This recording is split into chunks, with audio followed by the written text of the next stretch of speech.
Greetings and salutations to all the denizens in podcast land who adore and love rock and roll like I do. I am the Maestro, Kevin Crane.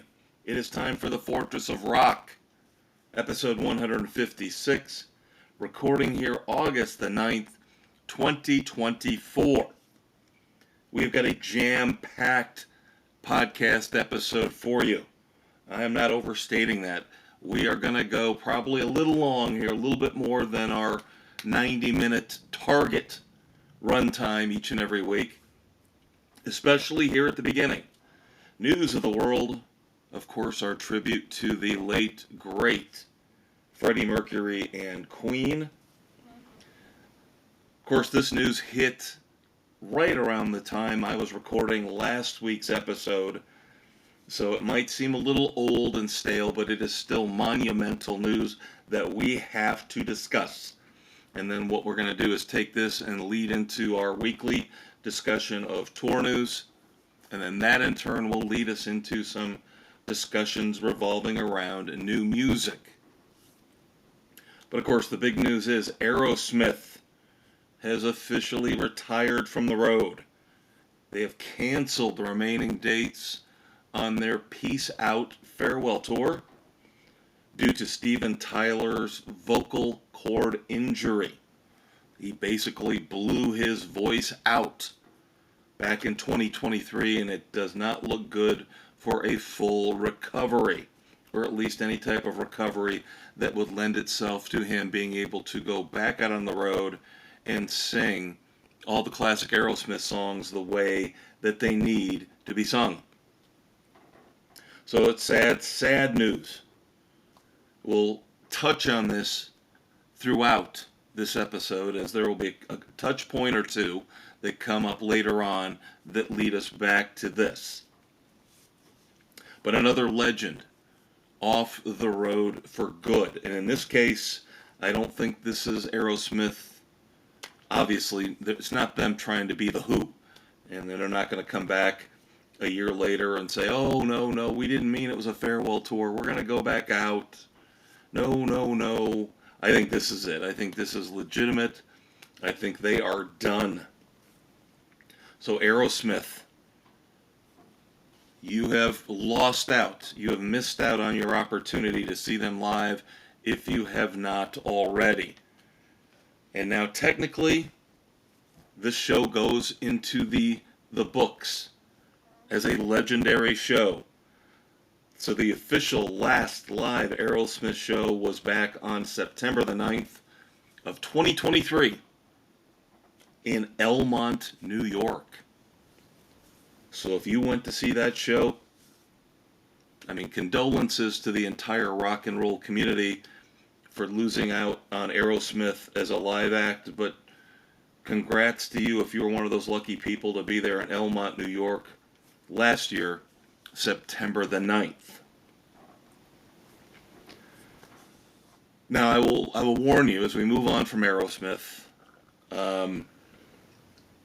As I said, some of these announcements about tours are going to tie in to other stories.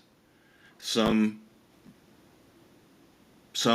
newsworthy, some downbeat, some negative, let's put it that way, and some that don't really involve technically rock and roll, but I felt that they were important enough that we've got to include them here in News of the World. And that'll start off with Taylor Swift. Now, Taylor Swift is a force of nature. She is a music juggernaut. Not rock and roll necessarily. I've listened to a few of her songs. I prefer the videos. We won't get into detail on that. But this particular story, it impacts the entire live music business and in a negative way. That's why I was a little tongue-tied about how to explain this to you guys moving forward. And of course, this is another story that's been out there for a few days. Taylor Swift has had to cancel, I believe it's 3 shows in Vienna overseas. 3 shows canceled in Vienna due to what looks to be an ISIS terror plot. 2 people arrested originally. Now I believe a third person has been detained. And now they're keeping a close eye on her shows coming up in the UK. And again, this is not just about Taylor Swift. This is about live events, sporting events, concerts, whatever it might be. We all need to be vigilant wherever we're going, whatever we're doing. Yes, this is obviously the biggest music act in the world, but just because you're going to see a nearly forgotten 80s hair metal band, which would of course be me, that doesn't mean you shouldn't pay attention to what's going on around you. I'm not saying overreact, but just be vigilant, especially at big shows. So hopefully this will be it for any kind of threats or problems with Taylor Swift's Eras Tour, as she eventually, I think, is getting close to wrapping that up. And I'm not judging, trust me. The money she's made off this tour, oh my God. Wow. Yes, it's our weekly Journey update now, kids. Ugh, this saga has just gone on too long. It never ends. Could we be seeing the end of Journey? Even though they are still on the road with Def Leppard, they still have some dates scheduled, I believe in Japan coming up, once they're done with their US stadium tour. But Journey has canceled their UK and Ireland fall 2024 tour. 11 dates gone. They will not take place now. And even though it's not officially tied in to the new legal issues that they are having, Jonathan Cain and Neil Schon, we talked about that last week, how that issue has revived itself, and we're going to go back to court again. And now I'm hearing today there's even issues with the drummer, Dean Castronovo, and who they're using as his replacement. We're not going to get into that. This is just nasty, awful bitterness. I, even with all the reading I have done on this over the last few years, I still don't know who's right and who's wrong. Of course, Neil Schon, technically the figurehead for Journey. Jonathan Cain, of course, and Neil Schon, both are part of the management entity that runs Journey now. Now, Jonathan Cain was not an original member, but Jonathan Cain did come in once they hit the big time with Escape, and then he's been with them ever since, so he has become an integral part of Journey. Now, on the surface, it seems to me like he seems to be the sane and logical one here, as he's trying to keep the band afloat, trying to keep the crew and all the background people paid and happy. Whereas if the legal filings are correct, Neil Schon and his wife just want to spend money. And Neil Schon, his reaction on X, formerly known as Twitter, to fans asking about the accusations, the allegations that he was spending $10,000 a night on lodging.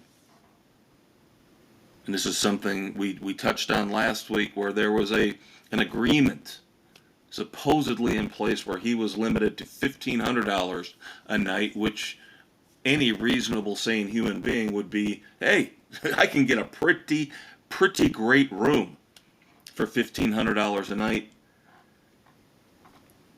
But Jonathan Cain, in taking this back to court, says Neil Schon is spending $10,000 a night. Fans question Neil Schon on social media, and this is a direct quote: BS. And what do you care? I pay for it. That seems to me to be a little bit defensive.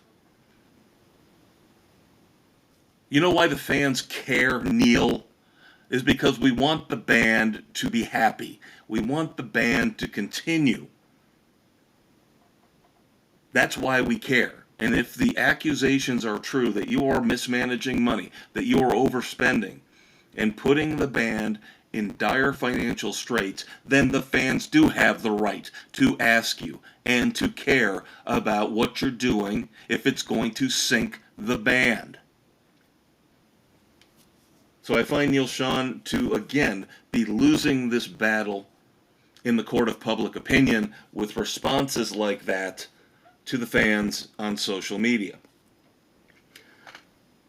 So we're back where we were a couple years ago. We'll have another update, I'm sure, next week about the ongoing strife with Journey.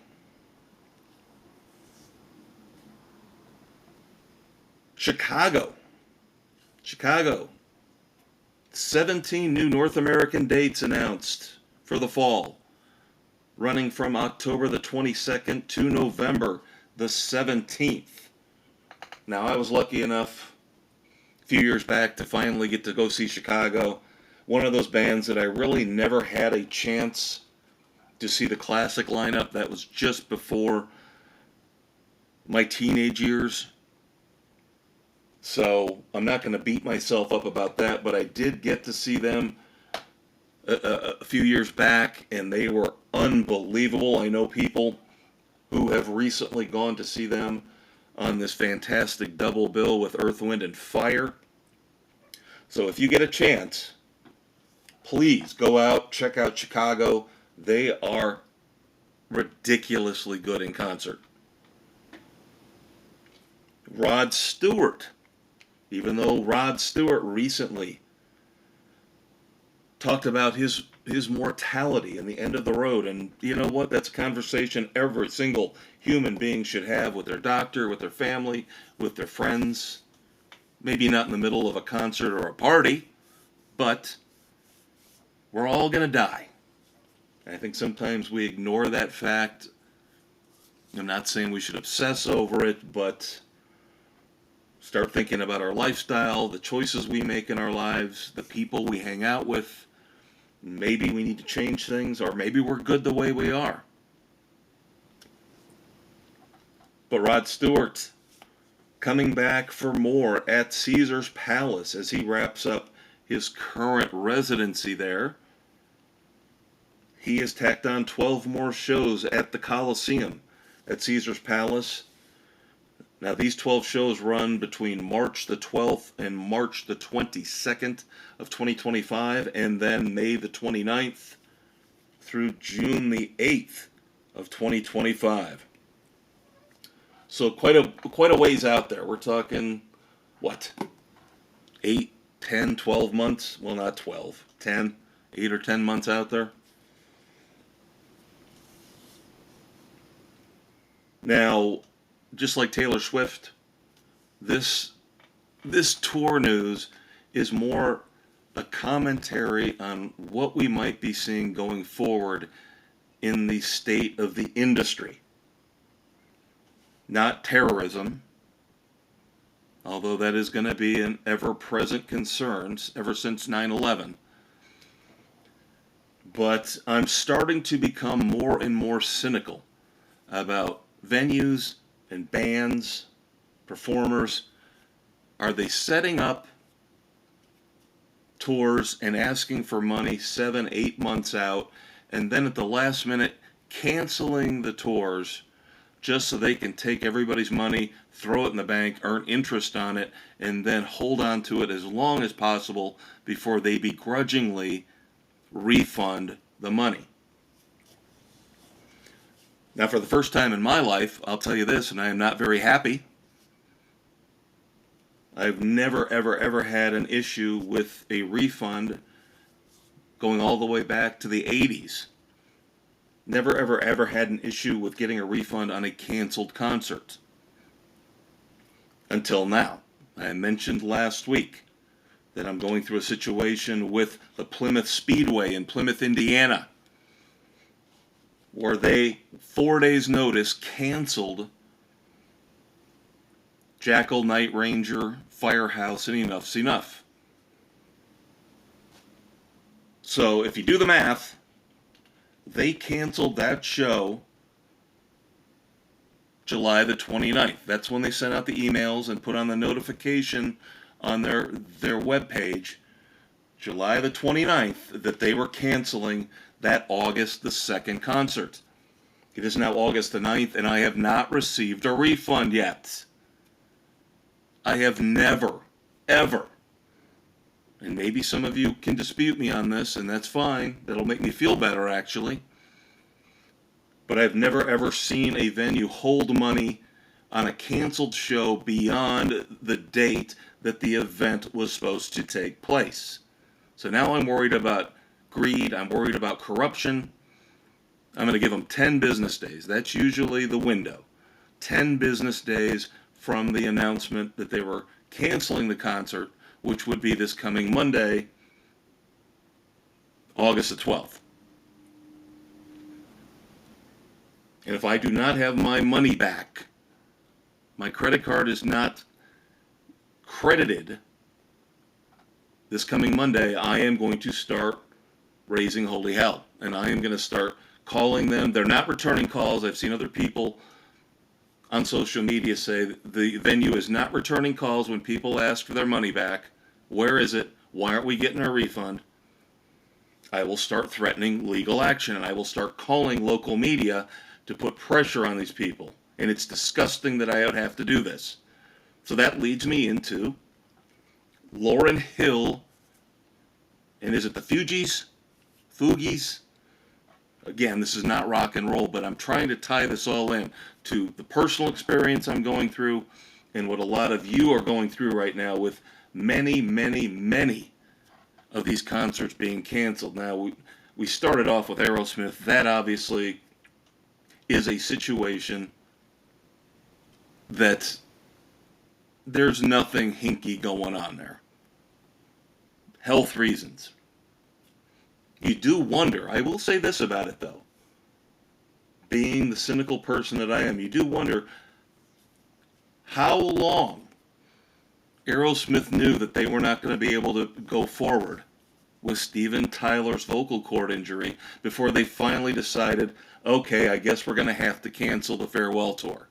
They will hold your money as long as humanly possible because they don't care about us.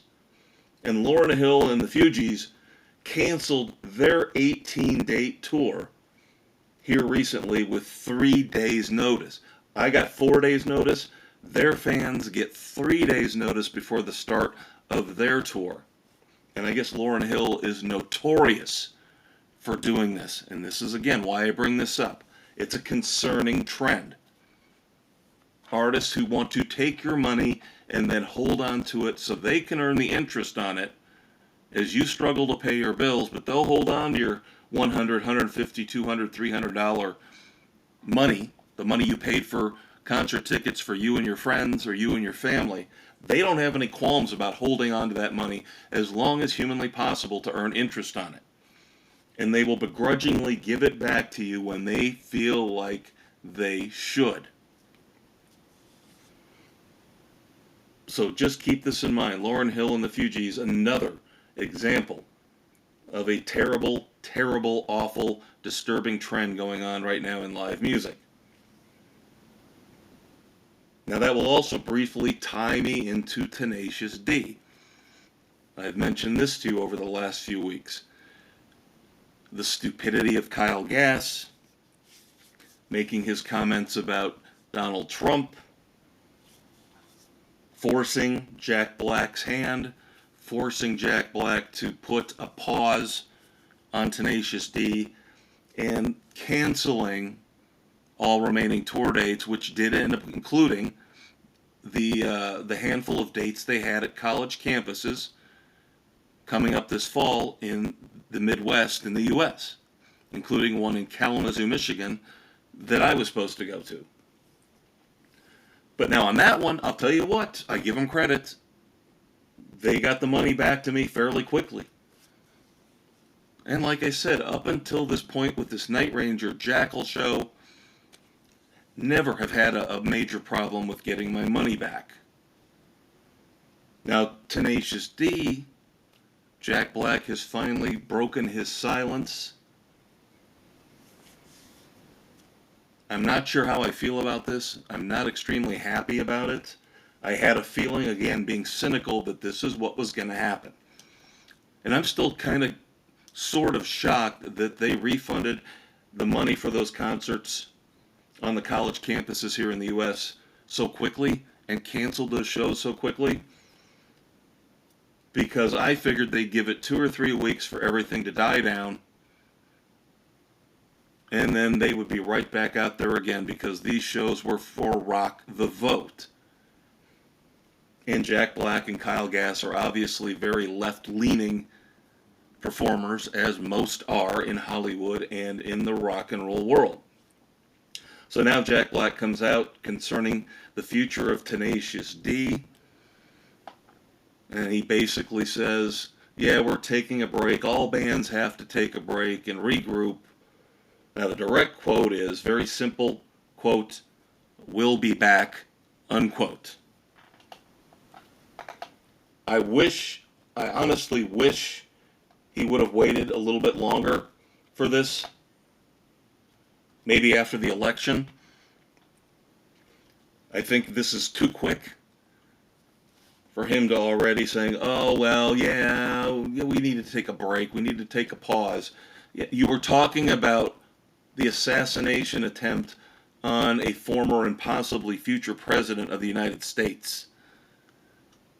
And now all of a sudden a couple of weeks go by and oh, we'll be fine, we'll be back. I think it would have been a little bit smarter for Jack Black to hold on to that sentiment, to hold on throughout the election year, maybe come back in December or January, and then say, okay, we've had time to think about it, we've had time to regroup, maybe grow up a little bit, now we're coming back in 2025. But what do I know? I am just the Maestro. Soul Asylum. Yes, they did trick me, they did fool me. I was speculating here last week, the last couple weeks, with the release of the song High Road. Are they putting out a new album? What is up with this weird picture of this pink dragster that they're showing when they're on their YouTube video as they're playing High Road? Well, now it's official. And now we know what that picture means. That is indeed the album cover. And the very smart and witty Dave Pirner, that dragster, that pink dragster, of course, is drag racing legend Shirley Muldowney. So the new album is called Slowly But Surely. Of course, Shirley spelled Shirley, like Shirley Muldowney. The new album is out September the 27th. Cannot wait for that. Of course, we will have a review for you of Soul Asylum live in concert right around the time the new album comes out, actually. We'll be seeing them on September the 15th with Stone Temple Pilots and live. And now Soul Asylum, since we're still kind of sort of talking about touring news, has announced 26 North American dates after their opening trek with STP and Live finishes up. Soul Asylum will be out on the road 26, as I said, North American dates from September the 30th through November the 4th. Now, I would be very interested. I looked at those dates. Unfortunately, nothing coming near me. Never seen Soul Asylum as a headliner. Would love to see it. Now, you guys know how much I love Alter Bridge. Miles Kennedy, Mark Tremonti. I am big on any side project, except for Creed, that they do as well. Of course, Miles Kennedy's solo album coming out in October, The Art of Letting Go. Now we have news that even though he has been busy with Creed, Mark Tremonti, his band, Tremonti, great band, by the way. And like I said, I love everything, every side project, Miles Kennedy with Slash and the Conspirators, and I love Tremonti. New album from Tremonti. The End Will Show Us How. Now we're going to have to wait a little bit on this one, kids. The End Will Show Us How is out January the 10th of 2025. Now, as of right now, Tremonti has announced a European tour. 23 dates overseas, which will take place throughout January and February of 2025. Hopefully, eventually, just like Miles Kennedy. Now, I know Alter Bridge, extremely popular overseas. That's why Mark Tremonti is starting his band off overseas. That's why Miles Kennedy, I believe, is starting his solo tour off overseas as well. I think that's it for touring news. Anything remotely connected to touring, I think we've covered it all now. But we still have a few more things to discuss. Let's talk about the Beatles for a few minutes. If you're a big fan of George Harrison, you will remember the legendary concert for Bangladesh. And for the first time ever, I thought everything pretty much was on streaming, outside of political boycotts and that kind of garbage. The concert for Bangladesh, George Harrison, a bunch of massive guest stars. Finally, for the first time ever, as of today, August the 9th, now available on streaming services like Spotify, worldwide. So now you can get your fix, finally. You get to listen to Concert for Bangladesh. If you don't already own it, it's now out there for you to stream for the first time ever. And then a few months back, we were talking about Paul McCartney, and we were talking about this interesting project. Now the CD, the box set, of course everything now is going to come out in 15 different versions, vinyl, digital. Of course we're talking about One Hand Clapping, which was supposed to be a live album from Paul McCartney and Wings, recorded in 1974 at Abbey Road Studios. As I mentioned, audio already out there, CD, vinyl, streaming, digital, but now we're going to get a documentary film. Old footage has been restored, upgraded. So now the documentary film One Hand Clapping, which of course is the name of this project, not only the movie coming out, but the previously released music. One Hand Clapping, the documentary, will be in theaters worldwide on September the 26th.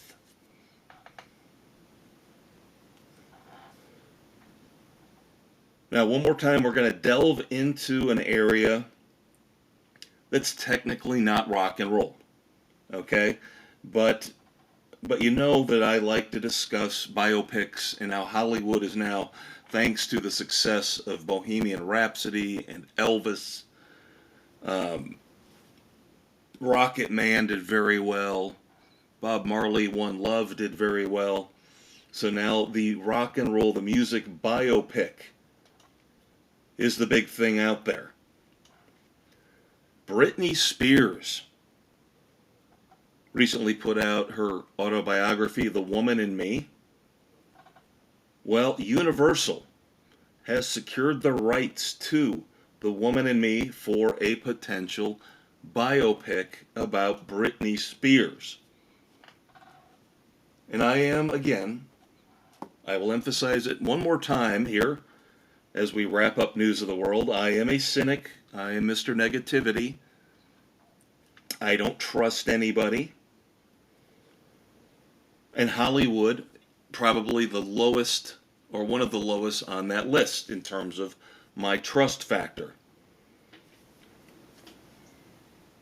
Anything that is successful in Hollywood, and most of you probably already know this, anything that is successful in Hollywood, they will repeat it and repeat it and repeat it until they drive it into the ground and bleed every last cent they can out of it. They don't care about quality level, because already we're seeing, even though we have had successes with Queen and with Elvis Presley in the biopic world, we've also seen massive failures with Whitney Houston and Amy Winehouse. So not every biopic about a major music star succeeds. I honestly don't know if this is going to ever get off the ground. It probably will. It probably will. But I don't know. I don't know if a biopic about Britney Spears is really going to pull in $100 million at the domestic box office. Again, one last time, yes, I am very, very cynical. Then finally, last news tidbit here before we move on to breakdown. Bryan Adams. I admire Bryan Adams here having this late in the game career resurgence. I'm rooting for him, even though some of his ballads are god-awful. And they were part of the reason why I faded out on him a little bit over the years. Bryan Adams says, I'm going to do it myself. He is starting his own record label, Bad Records. Of course, B. Bryan A.D. Adams is how I'm reading that. Bryan Adams launches Bad Records. First thing out, a double-sided single. We're seeing a lot more of this lately. We've talked about Wilco doing this. Hold Steady doing this. I don't know about Wilco. The Hold Steady did this recently, of course. I've never gotten around to reviewing Radar and Leda and the Death of the Punchline, but we're starting to see more and more of this. He is releasing this double-sided single, two songs that he wrote for Kiss decades ago. Rock and Roll Hell and War Machine. Now, Kiss fans, even if you're not die-hard Kiss fans, but you've gone to see them maybe in concert here on their farewell tour that just wrapped up within the last year, you should know War Machine. They play War Machine, I think, every night. Almost every night. That is not out yet. That will be out when the official double A-side single is released on August the 30th. But right now, the other song, again, a Kiss song, not as well known as War Machine, but Bryan Adams' video is out as well for the song Rock and Roll Hell. I've listened to it, not bad at all. So once again, Bryan Adams launching his own record label, Bad Records. Two songs coming out, one out now, one out August the 30th. Two songs that he wrote for Kiss, War Machine and Rock and Roll Hell.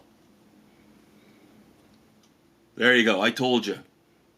It was going to be a long segment one with news of the world. So much stuff to discuss, all relevant, all important. And just as relevant and just as important is breakdown.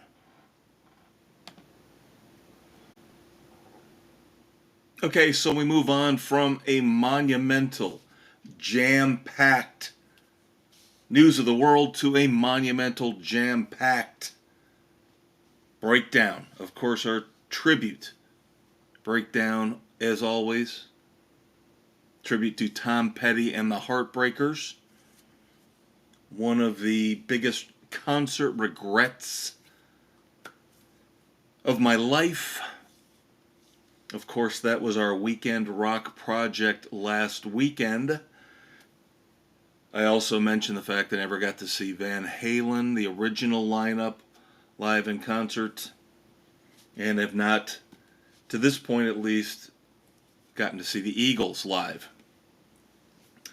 But while I have some regrets about concerts, one band that I have now seen 7 times in my life, whether it was opening, whether it was headlining, as was the case here, never let me down. This is one of the 5 or 6 bands that I have seen multiple times in my life, and they have never, ever, ever let me down. I think they're still vastly underrated, not only in the studio, but live. And that, of course, is Collective Soul. Got to see Collective Soul here this past Tuesday, August the 6th, 2024, at 20 Monroe Live, Grand Rapids, Michigan. Want to give you guys a little bit of background before we get into the actual review of the concert itself. I want to point out a couple things. Number one, did not realize that interesting night in Grand Rapids, Michigan. Number one, did not realize that even though we were going to see Collective Soul across the street from Van Andel Arena, my favorite large indoor venue, I did not realize, did not do my research for once, a rarity, but Fish was playing across the street. So we were lucky enough to get in and get a seat at a bar at a great restaurant. So it all worked out okay, but just a very interesting vibe, atmosphere. Yeah. There was a cloud hovering around Van Andel Arena. Let's just put it that way. But the one big thing I want to point out here, and this has come into play the last two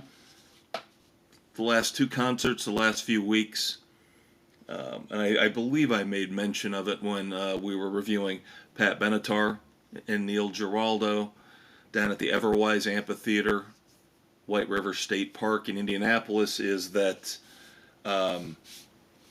really very appreciative of these venues.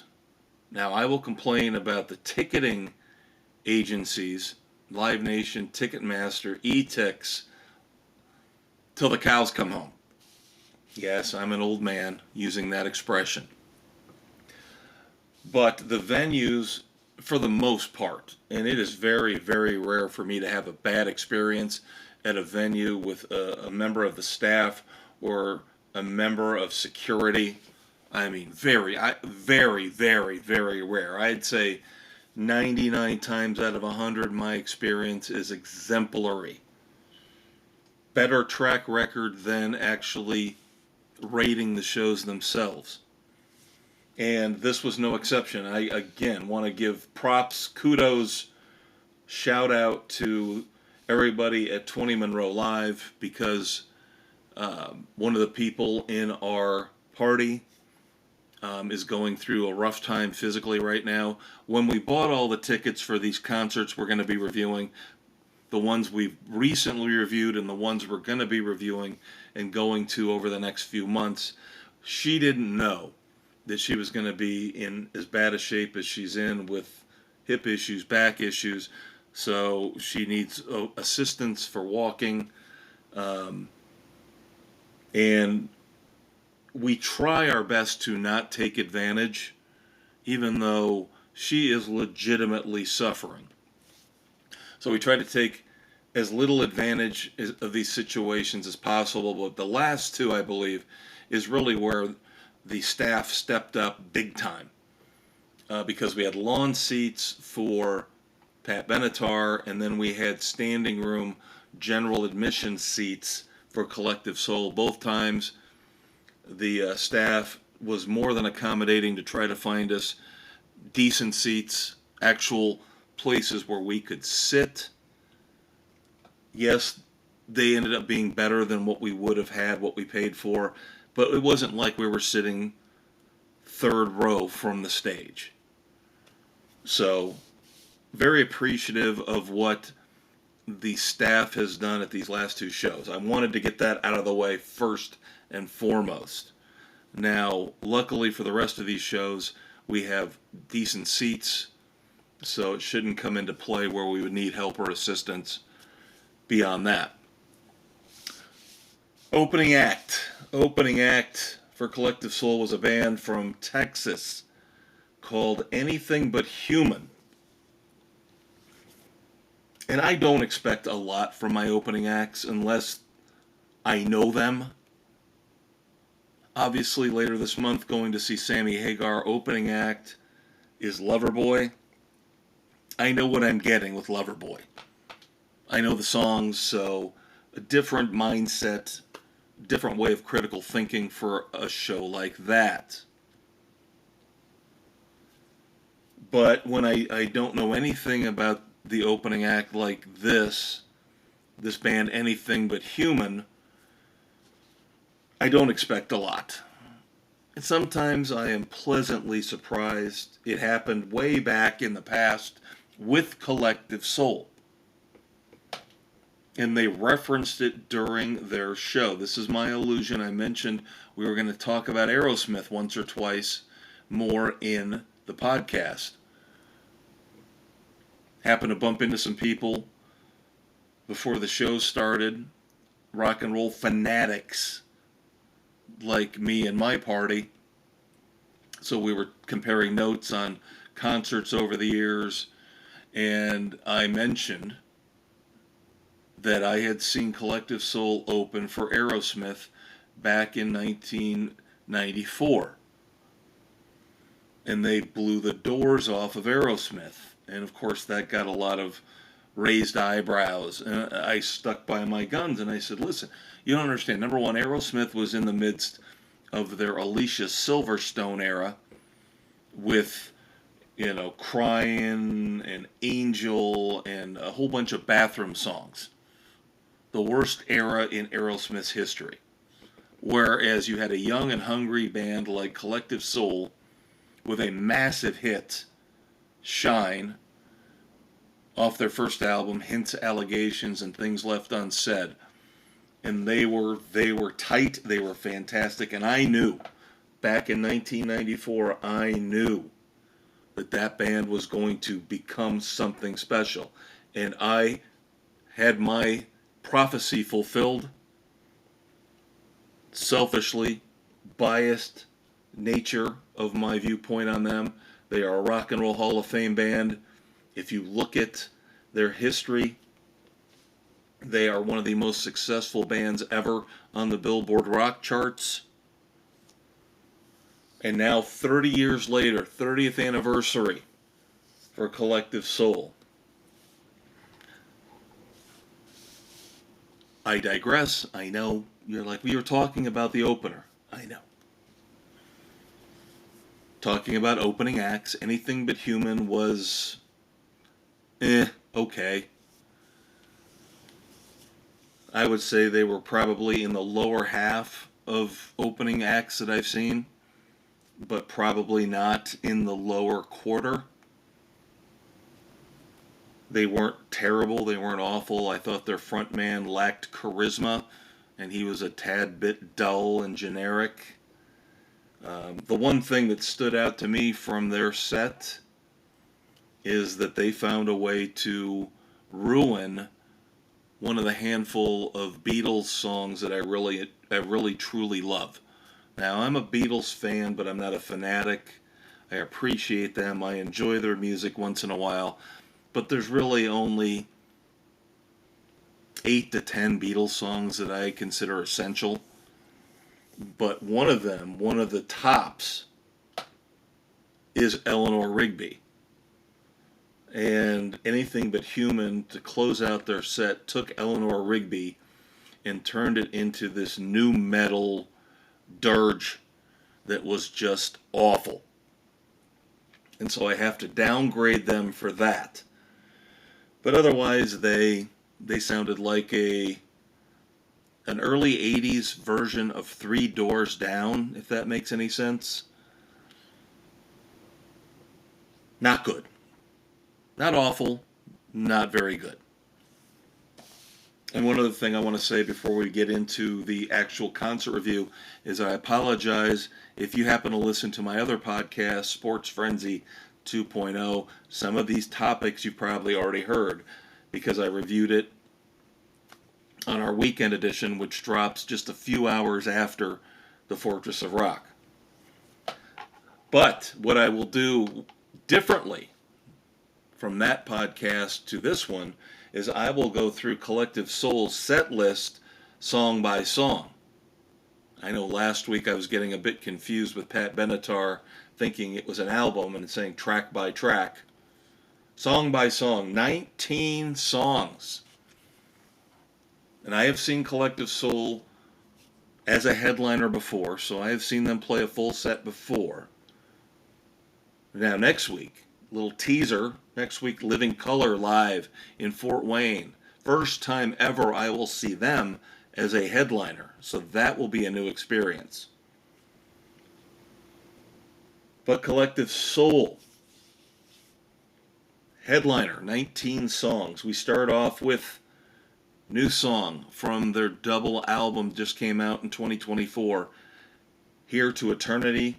We start off with Mother's Love, and then that goes right into Bluer Than So Blue. First two songs of the concert are also the first two songs on the new album. I love both of them, so I'm good right now. I'm really liking things. They sound great. Then we get Heavy. And again, I've seen them 7 times now, so I kind of know what they're doing with their sequencing of their biggest hits. They usually play Heavy early. And as we go through here, I'll explain to you the 3 or 4 other instances where it might surprise a novice who's never seen them live before in how they sequence their songs. They don't necessarily play their biggest hits at the end. Let's put it that way. So Heavy, song 3. Usually this is early on again where they play it. And then, I almost said track again. Dang it. Song 4. Right as Rain, which was the lead single off their last studio album. Blood, I believe. And then they did a little bit of a deep track, an older song. Now, I've heard them play this live before. Compliment. That one's a little bit surprising to me that they still have that in the set.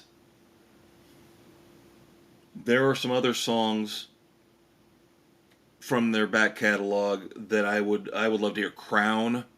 Oh, I love Crown.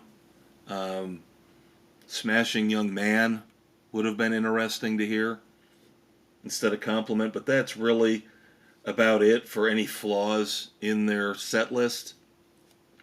Because then, as I just mentioned, out of the blue, we get Shine.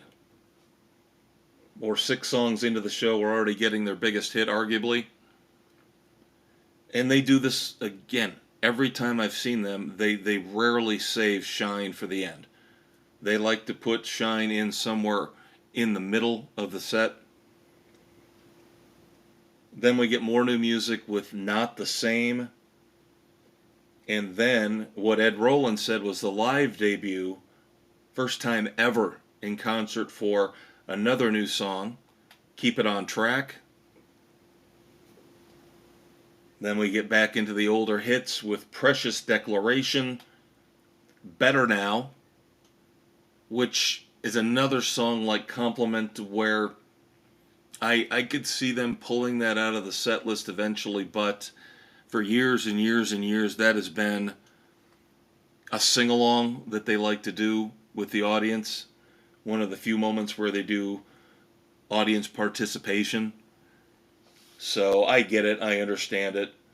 And then we get, thank God they haven't taken this one out of the set list. I'm always worried that this one is going to get pulled because it's not one of their biggest hits. It was a hit, but it's such a gorgeous, awesome song. She Said, the 11th song in the set. Then we get one more new song acoustically. The rest of the band takes a break as Ed Roland performs the acoustic version of the brand new song, Letter from E. Then from that song, that's the 12th song, from then on, it is all phenomenal. Hits, covers. Then we get into what I think, you can judge it from the audience reaction. This is a song that maybe on the surface you would say, well, I could see them pulling that from the set list at some point. Never, never, never, never, because this song is underrated in terms of what the fans, the audience, feels about it. And that is The World I Know. Arguably, to me, from past shows, including this one, The World I Know has got to be one of the top 3 or 4 songs they play in terms of fan reaction. People relate to this song. The desperation, the suicidal ideology, you're on the edge, you see your world below. I mean, it's just so powerful that I think it's a little bit underrated in terms of its impact on the audience. So I don't see that song ever going away from Collective Soul's set list. Now maybe, now that they're jumping back and forth between headlining shows and opening for Hootie and the Blowfish, maybe it's not in that set list because obviously they're playing a lot shorter sets opening for Hootie. I don't know. But then again, we get December. So they're using up a lot of their big guns before you would expect them to. But as I've said, seeing them in the past, I know this is typical for them. So December, 14th song in the set. And of course, December is always, along with Shine, just ridiculous highlights of the night. There's such great songs. The 2 biggest songs, hits in the Collective Soul catalog. Then we get the big curveball of the night. Song 15. Dirty Deeds Done Dirt Cheap. Yes, cover of AC/DC. And Ed Roland transformed his voice. I am not kidding you. I am not overstating this. Ed Roland transformed his voice and sounded eerily like Bon Scott as he sang Dirty Deeds Done Dirt Cheap. Ridiculously good cover. And I think I just mentioned this with Pat Benatar last week. I like to see some creativity, some ingenuity when it comes to these bands coming up with cover songs. Pat Benatar did War. When I reviewed that for you last week, I mentioned how I didn't necessarily like that, as that seems to be an easy fallback song for a lot of bands. Now, I'm not saying Dirty Deeds Done Dirt Cheap is diving deep into the archives of any band for a cover song, but it's still a little bit more creative than something like War. Phenomenally done. And then the final 4 songs. Why Part 2, Gel, which is just so good. And then come right back with another one of my favorites, arguably my favorite, Gel, and then this song, Where the River Flows. God, I love Where the River Flows so much. And then my friends were a little bit confused and tricked, as I mentioned, about, well, they already played December. They already played Heavy, and they already played Shine. What are they going to close with? They always like to close out the show with Run. and they love to stretch it out and kind of do a group bonding acoustic moment after they've played it for the audience, the full version for the audience. Then they kind of keep it going, extend it out another 5 minutes, and kind of use it as a cool down where they're all grouped together on the side of the stage and they just sing the chorus and the audience sings along, and then they finally make their way off the stage and the show ends. It's unbelievable. You want to talk about getting your money's worth and then some? Collective Soul. I have my group of bands: Night Ranger, Jackal, Collective Soul, Foo Fighters, that I trust implicitly in concert. I will go see them anywhere, anytime, because I know they will never let me down. It's not hit and miss. It's not, well, okay, I saw this band 4 times, 3 times they were good, 1 time they weren't. Every single time I've seen Collective Soul, they have been phenomenal. And they are still phenomenal, and thank God Ed Roland said they're not going anywhere anytime soon. So many, many more years of Collective Soul to come. I highly recommend that you see them in concert. They're an unbelievable live act. If you haven't figured that out by what I've just been talking about over the past 10, 12 minutes, come on. Come on. One of the top live acts I've ever seen in my life. Alright, so we've got 2 new songs to break down for you as well, here in Breakdown. And we're going to go more positivity after my glowing, rapturous review of Collective Soul Live. We have a new song from Myles Kennedy, second single off his upcoming album, The Art of Letting Go. The song is Nothing More to Gain. Now, you guys know, if you've been following the charts, the Fortress of Rock charts, at the end of each and every episode, you know that the first single, Say What You Will, had a mammoth 6-week run, sharing honors as one of our top songs of the week. And of course, stay tuned. Find out what songs and what album are going to be number 1 this week at the end of the podcast. So the new song, Nothing More to Gain, still very, very good. Talked about Myles Kennedy in the first segment, News of the World, in referencing Tremonti and everybody in Alter Bridge and their side projects and how they're all good except for Creed. So Nothing More to Gain. It would be very, very hard for me to dislike a Myles Kennedy song. And that's the case here.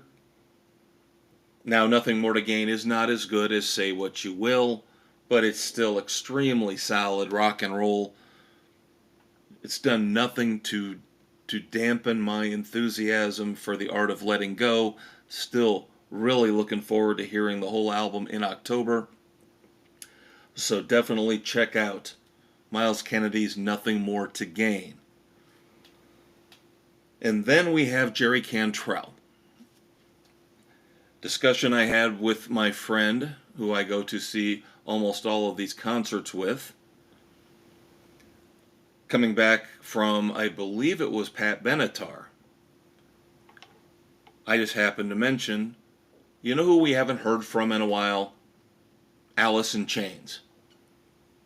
And now the 3 albums that they have put out since the passing of Lane Staley, I've thought all 3 have been fantastic. Last one, of course, being Rainier Fog. And so Jerry Cantrell, the de facto leader now of Alice in Chains, he likes to do his solo work. Similar to what we see with, we just talked about Miles Kennedy. He'll do a solo album, he'll do something with Slash and the Conspirators, and then he'll go back to Alter Bridge. So same thing you would think with Jerry Cantrell. I'll do a solo album, get that out of my system, then reform Alice in Chains, and we'll do a new album. Well, this time, he's decided to do another solo album back to back. Because, of course, recently, within the last few years, he put out the album Brighton, solo album from Jerry Cantrell. And so now another solo album coming out soon, I Want Blood. Talked about that a few weeks ago. And the first single from I Want Blood is Vilified. This is great. Now, I'm going to be a little bit selfish here and tell you why it's great in one very simple, almost kind of a cop-out opinion. It's great because it sounds like Alice in Chains, okay? And yes, Jerry Cantrell, his solo stuff does have a tendency to lean towards that sound, that Alice in Chains sound. Of course, he is co-singer. He always has been. He was when they had Lane Staley, when Lane Staley was alive, and in the new version, he is also co-lead singer. But Vilified, as opposed to what we heard on Brighton, and maybe what we've heard for the most part from Jerry Cantrell's solo career, Vilified it's a head scratcher to me because, as I just mentioned, it sounds an awful lot like Alice in Chains, to the point where I wonder, why didn't you just get Alice in Chains back together to do this? I don't know. I don't know what's going on behind the scenes. It's not like Alice in Chains, the band, the dynamic there is an open book like a Journey, where anything and everything going on with Journey seems to be out there in the press and on social media for all of us to see. But Vilified, very, very close, hews very closely to that Alice in Chains sound in a good way, in a very, very good way. So I would say, check out Vilified from Jerry Cantrell. I liked it I will say this, I liked it a little bit more than I liked Miles Kennedy's Nothing More to Gain. If I had to choose, I like both songs, I recommend both songs, but if I had to choose between the two, I would say I would rank Vilified a little bit higher than Nothing More to Gain. Because, of course, Miles Kennedy's ego has got to be huge right now, because I'm sure he knows that his last single, 6 weeks at the top on the Fortress of Rock, it's got to make him feel like he is the cock of the walk, the big man on campus. Then, of course, one more time, I cannot express my love anymore for Collective Soul. Please go out and see them live, especially as a headliner, as soon as you can. If you get a chance to see them with Hootie and the Blowfish, that's awesome. I love Hootie and the Blowfish as well. But this particular tour, the ticket prices have been ridiculous. So I'm not a big fan right now of what Hootie's doing, what Darius and the boys are doing with ticket prices. The last tour, their big comeback tour, much more reasonable than what we're seeing on this tour with Collective Soul, and I believe Edwin McCain is also out there with them. But again, it's all positivity, a rarity here on the Fortress of Rock in Breakdown. All positivity. Everything good, everything great this week. So now we've talked about what's going on in the current state of rock and roll between headlines and new music. So now what we've got to do is travel back in the past. So you know what that means. It's time for I Wanna Go Back.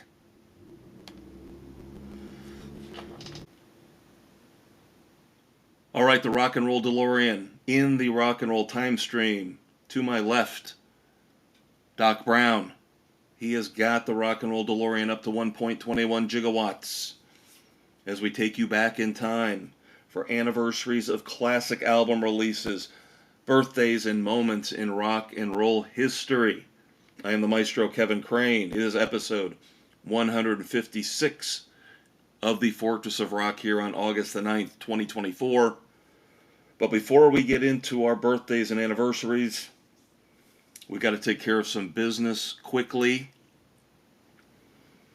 You know how it goes. I've got to tell you about, number one, my main sources for a lot of the stories I do, especially in News of the World and here in I Want to Go Back. Credit goes to ultimateclassicrock.com, thisdayinmusic.com, and the Van Halen newsdesk.com when we have Van Halen news. There's always Van Halen news, but even me, as a Van Halen fanatic, some of this stuff I just don't want to delve into. Maybe next week we'll talk about Sammy Hagar's latest allegations that Alex Van Halen won't talk to him because of his book contract. Ugh, to me, that's just a little bit beneath my importance, my legitimacy radar. We'll see. If things advance on that over the next week, maybe we'll discuss it a little bit more in episode 157. And then, of course, you found us somewhere. And thank you for that. And I do want to say again, trying to get through, it's been about a month now with our new recording platform, Riverside. For the most part, a fairly positive experience. This week has been a little bit tricky in some aspects. Still trying to figure out if the sound quality is where we want it. Could be the equipment on my end, so I'm not throwing stones yet. But otherwise, you guys shouldn't be noticing any difference. And you can find us each and every Friday night. And you can also go back into the archives for the Fortress of Rock on Spotify, Pocket Cast, Apple, iHeartRadio, Overcast, Amazon Music, Castbox, and Audible. Now, of course, we do fun stuff every weekend on the Facebook page as well. Start off with Sunday. Sunday. Ugh. Bringing up bad memories again I talked about earlier of Plymouth Speedway. Ugh. I want my money back. But every Sunday afternoon on the Fortress of Rock Facebook page, New Music Sunday. And believe it or not, right now we've got a few songs to choose from. We were back in July going through a dry period, a rough time. But I think we'll be okay for the next few weeks in terms of being able to post videos, new songs, interesting new songs for you kids. So check that out each and every Sunday afternoon on the Fortress of Rock Facebook page. And then, of course, don't forget about Friday night. Not only do you get a brand new Fortress of Rock episode, but it is time for the Weekend Rock Project. I have got it posted right now. It involves wordplay involving rock and roll and food. This was inspired by a friend of mine recently who sent me a meme. I'm not a big social media guy. Other people are, including my friend. I don't hold it against him. But he sends me a meme involving, remember the Muppets? Remember the Swedish chef on the Muppets? He sent me a meme combining Def Leppard and the Swedish chef. It was called Chef Leopard, playing on the whole Unterglieben, Lauten, Globen. So I decided let's have some more fun with this. It's entertaining, it's cute. So what we want this weekend for your Weekend Rock Project, you do the same thing. Get a play on words going with a band, a performer, a song or an album title and just screw around with it a little bit and have fun with food. So, for example, my initial entry into this is Motley Stew. And I've got 2 or 3 other ones waiting in the wings. I'm sure people will complain. I do this on my personal Facebook page as well, and all my friends, they'll let me know if they think it's too hard. I don't personally think it is, but what do I know? I'm just the maestro. All right, let's get into birthdays and anniversaries here on August the 9th. Start off with anniversaries. Now, the interesting thing is here, we just talked last week about how they're going to have a tribute show in Los Angeles on October the 17th for this man. It was on this day last year, August the 9th, 2023, that Robbie Robertson of the band passed away. On this day, August the 9th, 2005, Mark Cohn, of course we know him from his huge hit, Walking in Memphis. This is a story, again, I learn stuff every week as I do research for this podcast. This was a story I did not know about. Again, August the 9th, 2005, Mark Cohn survived being shot in the head. A bullet in the head after a show in Denver as somebody fleeing the police tried to carjack his tour van. Unbelievably scary. Luckily, he survived. I believe he was out of the hospital within a day. Unbelievably lucky for Mark Cohn. Surviving a you want to call it a van jacking on this day in 2005. On this day, August the 9th, 1995, here's another one for all the hippies out there. I, of course, mentioned Fish earlier. Now we're going to talk about the Grateful Dead. And this is probably the saddest day for all the Grateful Dead fans out there, because on this day in 1995, this is the day that Jerry Garcia died. I'm not going to expound on this because I'm not a Grateful Dead fan in any way, shape, or form. Now, on this day, August the 9th in 1986, very, very significant day in rock and roll history. This day, it was Queen's final live performance with Freddie Mercury. It took place at Knebworth Park in England. Once again, 1986, Queen's last live performance with Freddie Mercury on this day, August the 9th, 1986. And then our final anniversary, August the 9th, 1975. You guys know I have my fondness for the disco era. Technically, is this a disco song? This was before they hit it big with Saturday Night Fever. Now, the Bee Gees were already pretty popular, pretty significant band. On this day in 1975, Jive Talkin' from the Bee Gees was the #1 single in the U.S. The more I think about it, yeah, it's kind of disco. And I believe Jive Talkin' was on the soundtrack for Saturday Night Fever, even though it was released a year or two before that movie and that soundtrack.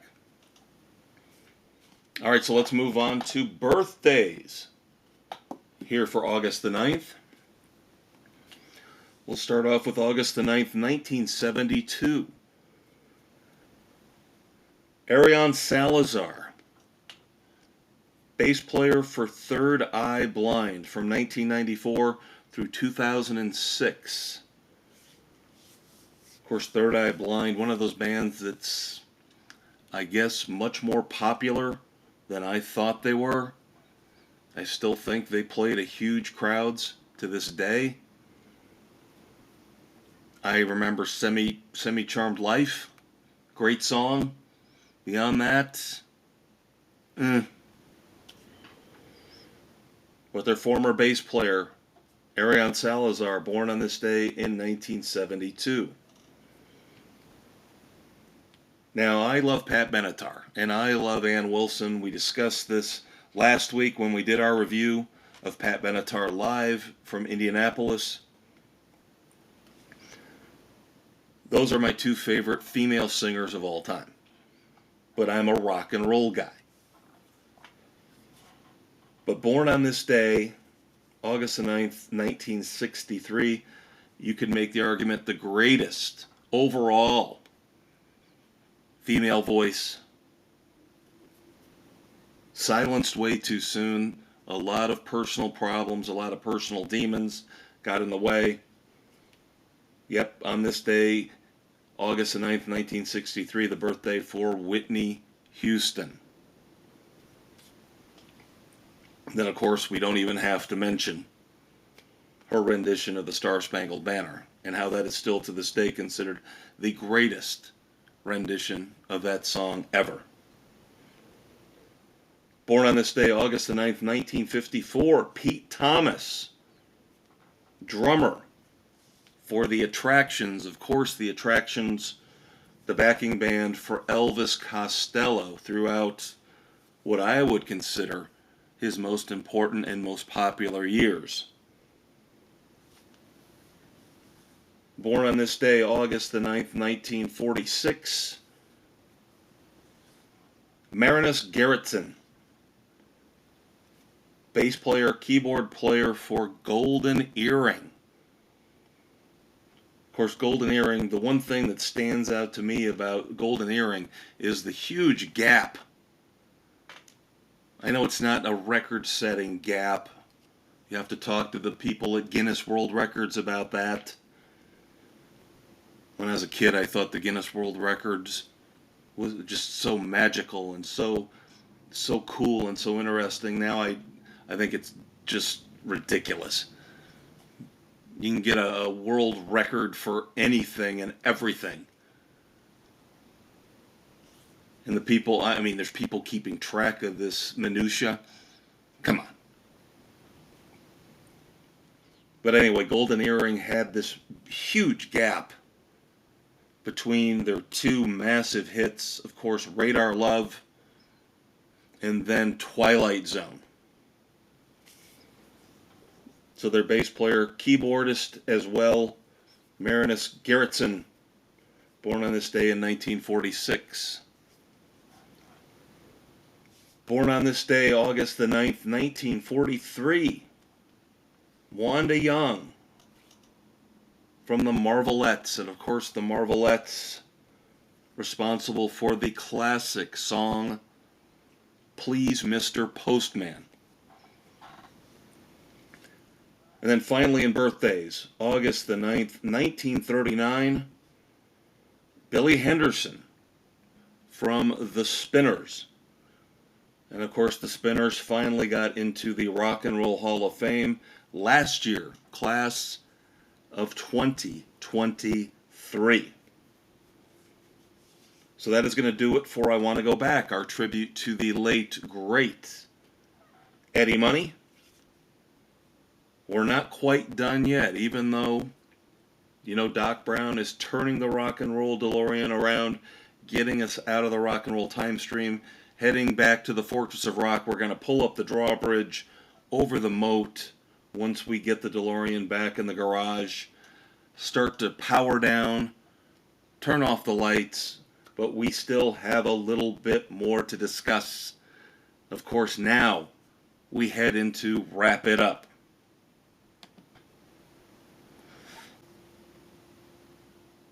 All right, so we have looked at the past, and I want to go back. We have looked at the present of rock and roll between News of the World and Breakdown. Now it is time here and wrap it up, our tribute to the fabulous Thunderbirds to look into the future, gaze into the crystal ball, if you will, to discuss all the new music that has just recently come out and the concerts that are coming up that we're going to be reviewing over the next month here on the Fortress of Rock.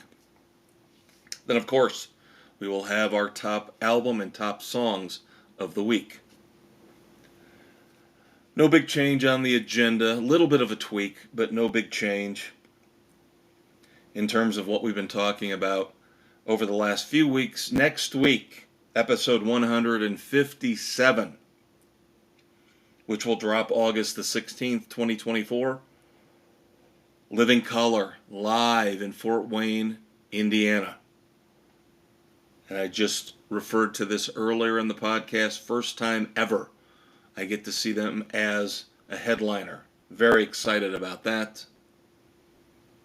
In 2 weeks, Friday night, August the 23rd, 2024, episode 158, I will have my review of Lynch Mob, live in concert on their farewell tour, of course featuring the great George Lynch, former guitarist for Dokken.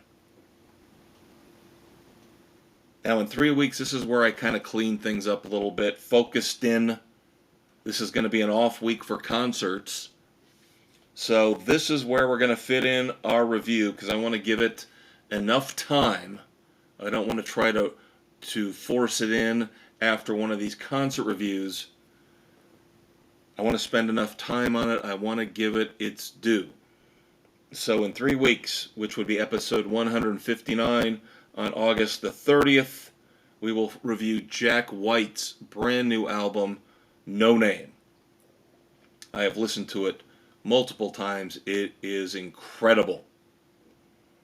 So again, we're going to hold off for a couple weeks, get these concerts out of the way, and then I will give you my full review. Take my time.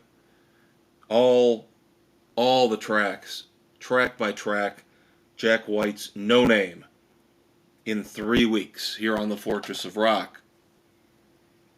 And then finally in 4 weeks, you know I have been waiting for this. From what I can tell, it looks to be nearly sold out. We still got a few weeks to go. Those lawn seats could get snatched up pretty quickly and make it an official sellout. Down at the Ruoff Music Center, Noblesville, Indiana. End of August. Sammy Hagar, his Van Halen tribute show, The Best of All Worlds, opening act Loverboy. We will have that review for you. That concert review on episode 160. That will drop Friday night, September the 6th of 2024.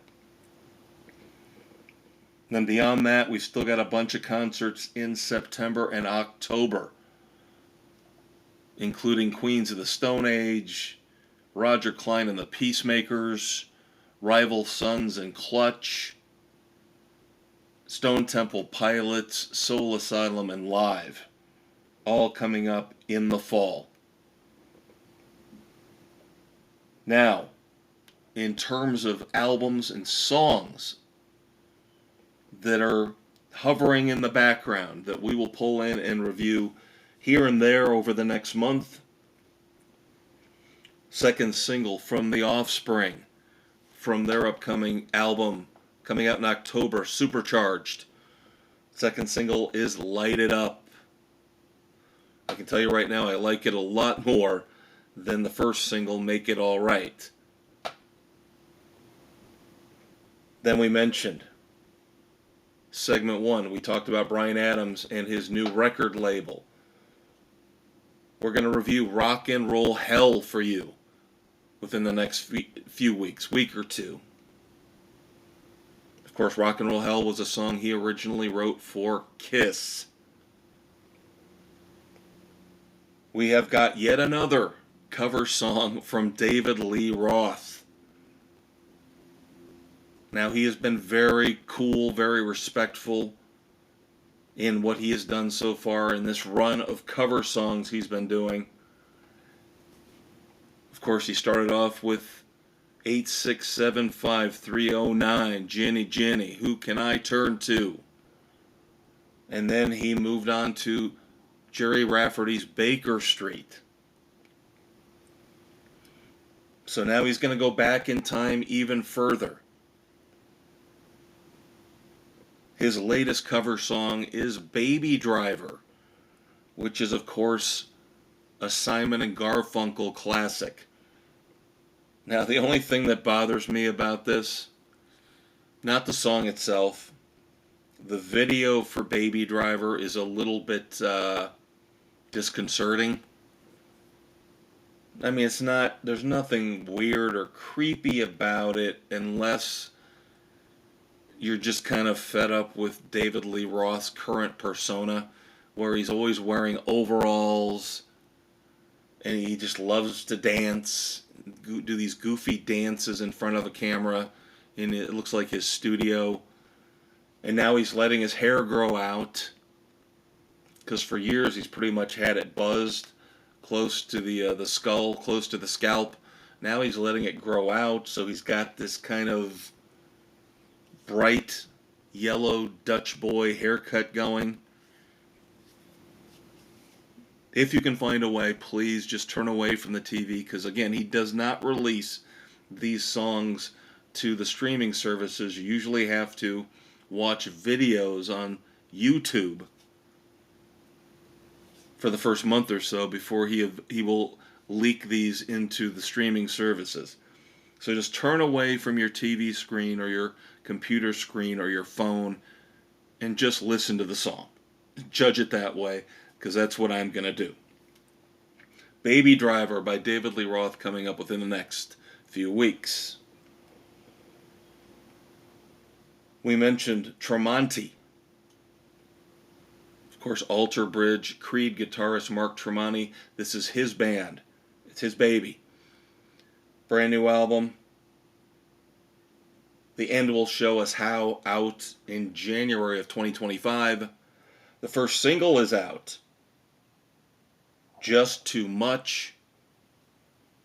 Video is out as well. Not nearly as creepy and weird. Again, I don't know if it's creepy and weird, the David Lee Roth stuff. It just bothers me a little bit. Straightforward, heavy rock video for the new song from Tremonti, Just Too Much. We'll have that for you in the coming weeks on the Fortress of Rock.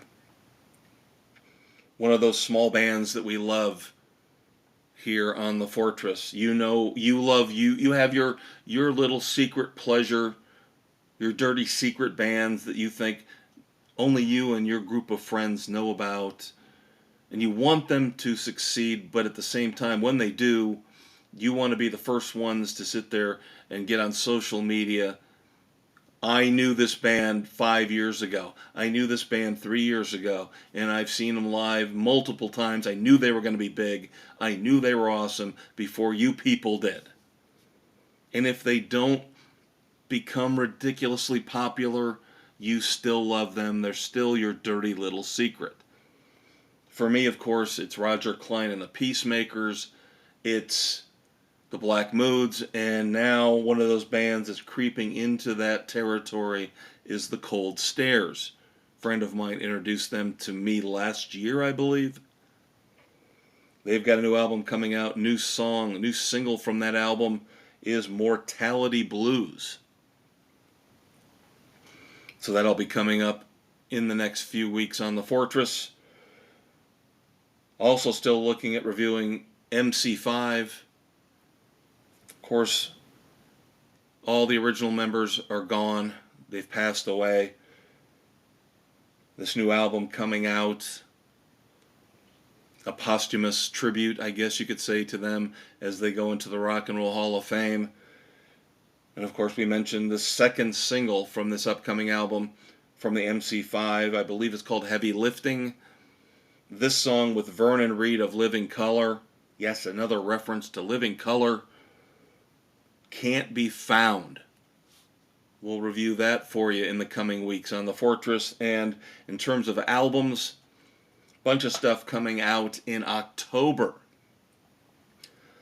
But for now, we are targeting at some point if we get an off week, and we might get an off week after Sammy Hagar. Might be a perfect time to review the new Smashing Pumpkins album, Agori Mori Me. So now, that leaves us with our tribute to the Billboard charts. Back when they were good, back when they mattered, back when they didn't just say, hey, every song on Taylor Swift's new album, those are the top songs of the week on the Hot 100. That's stupid, that's garbage. That's not the way the charts are supposed to work. They worked much better in the 70s and the 80s, before they got SoundScan involved. But they got even worse after that, when they started letting greatest hits and legacy albums into the top 200. The Billboard charts are now a mess as they try to destroy rock and roll. That's why the Fortress of Rock charts are so much better. The number one album this week for the Fortress of Rock, No Name by Jack White. And I know the review is still a few weeks away, the official review here in Breakdown on the Fortress of Rock, but I'm telling you, I have been listening to it like crazy. Now, I feel bad for Collective Soul, because after seeing them in concert, hearing them play 5 of the songs off of Here to Eternity, I really was thinking maybe I should give Here to Eternity one more week at the top. But then I sat back and I realized, no, that's not fair, because I have listened to No Name 4 or 5 times in the past week. No Name by Jack White, your number one album here on the Fortress of Rock. Top songs. I cheat. I always pick 2. 2 is better than 1. 2 gives 2 artists, usually 2 artists, a little bit more focus, a little bit more praise. Now, for the second week, one of our top songs is Jerry Cantrell's Vilified. We just reviewed that in Breakdown this week. I just love the Alice in Chains vibe. If you're not going to get the band back together, then at least Jerry Cantrell does the next best thing and makes his solo stuff sound like Alice in Chains. And then the other top song of the week is Tremonti. It's really no surprise if you guys have been paying attention over the last 3 years here on the Fortress of Rock. I love Tremonti. I love Miles Kennedy. So, Tremonti's first single off the upcoming album, The End Will Show Us How, Just Too Much, will share the honors this week with Jerry Cantrell's Vilified as the top songs here on episode 156, week ending August the 9th, 2024 on the Fortress of Rock. And that will do it. Put a bow on it. We are done for another week. Thank you as always for listening.